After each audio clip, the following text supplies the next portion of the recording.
राधे। सबसे पहले सभी दोस्तों को प्रणाम। मैं आपको एक कथा सुनाने जा रही हूँ जो माँ लक्ष्मी और भाग्य जी से प्रभावित है। ऐसे ही एक सभा चल रही थी, उसमें सभी देवताओं का आगमन हुआ। माँ लक्ष्मी और भाग्य जी में ऐसे ही आपस में दोनों में विवाद होने लगा। भाग्य जी बोलने लगे कि स्वामी मैं बड़ा हूँ, जगत में लोग मुझे सबसे ज्यादा भाव देते हैं। माँ लक्ष्मी बोलने लगी अगर मैं नहीं होती तो आपका कोई होने का तात्पर्य ही नहीं है।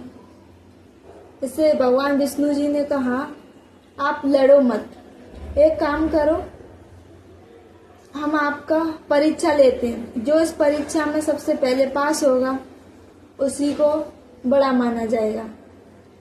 तो समय आया कि परीक्षा किस बात पे ली जाए। तो एक नैनीताल नाम का एक गांव था, उसमें एक बड़ा ही निर्धन भिखारी भीख मांगने आता, रोजाना प्रतिदिन आता था। उससे विष्णु जी ने बोला जो इस भिखारी को भीख मांगने से पहले बंद करेगा वही दुनिया में सबसे श्रेष्ठ माना जाएगा, सबसे बड़ा माना जाएगा। भाग्य जी बोले लक्ष्मी जी पहले आप ही कीजिए। तो जैसे ही भिखारी आया, लक्ष्मी जी ने उसे अपने पास बुलाया, बोली इधर आओ, तुम्हारी फैमिली है? बोले हाँ मेरी घरवाली है, मेरे बच्चे हैं, मेरे पास कोई काम नहीं है, मैं रोजाना भीख मांगता हूँ और जो मुझे आटा कुछ भी दान दक्षिणा मिलता है मैं उससे अपना गुजारा करता हूँ। माँ लक्ष्मी ने अपनी अंगूठी निकाली और भिखारी को दे दी। माँ ने कहा ये लो, इसको बेचकर अपना खर्चा चलाना, जब तक तुम्हारा खर्चा चले तब तक चलाना, खत्म हो जाए तो मेरे पास आ जाए। भिखारी उसको मुट्ठी में लेके ही चल पड़ा। जैसे ही चल पड़ा, रास्ते में उसको बहुत तेज प्यास लगी। उसने देखा कि नदी थी, उसमें पानी बह रहा था। उसको याद नहीं रहा कि उसकी मुट्ठी में कुछ है। उसने जैसे ही ऐसे हाथ खोले, उसकी अंगूठी उस नदी में बह गई। उसने पानी पिया और घर जा पहुंचा। जैसे ही उसकी पत्नी ने उसको देखा, बोली हे स्वामी आज आप कुछ लेके नहीं आए? बोले नहीं, मैं कुछ नहीं ला पाया आज, क्योंकि उसने अपनी जो बताई व्यथा उस पर बीती कि वहां गया, मुझे लक्ष्मी मिली, उन्होंने मुझे अंगूठी दी, अंगूठी मेरी नदी में बह गई, इसलिए आज मैं कुछ नहीं ला पाया।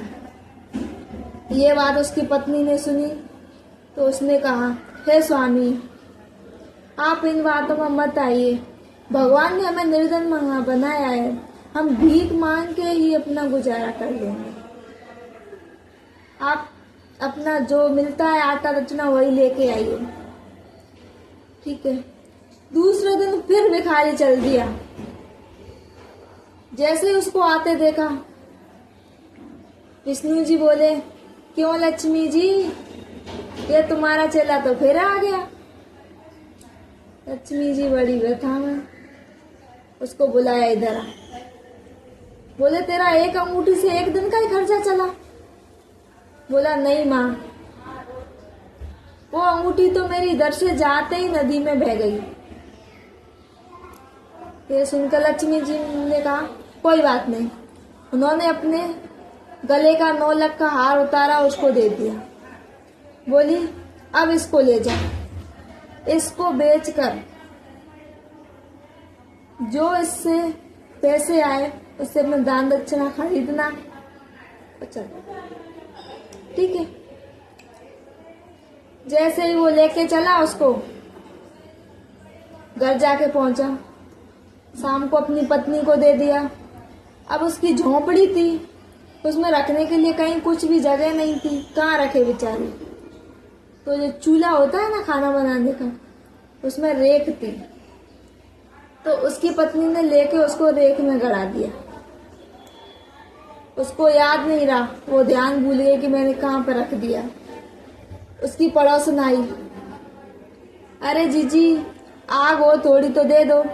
आपको पता ही है पहले के जमाने में लोग माचिस से नहीं, चूल्हों में आग दबा के रखते थे, उसी से जलाया करते थे। उसने बोला देख लो आग हो चूल्हे में तो ले जाओ। उसने देखा तो उसे आग तो नहीं मिली, लेकिन उसको वो दूसरी आग मिल गई, नौलखा आग। वो उसको लेके चली गई।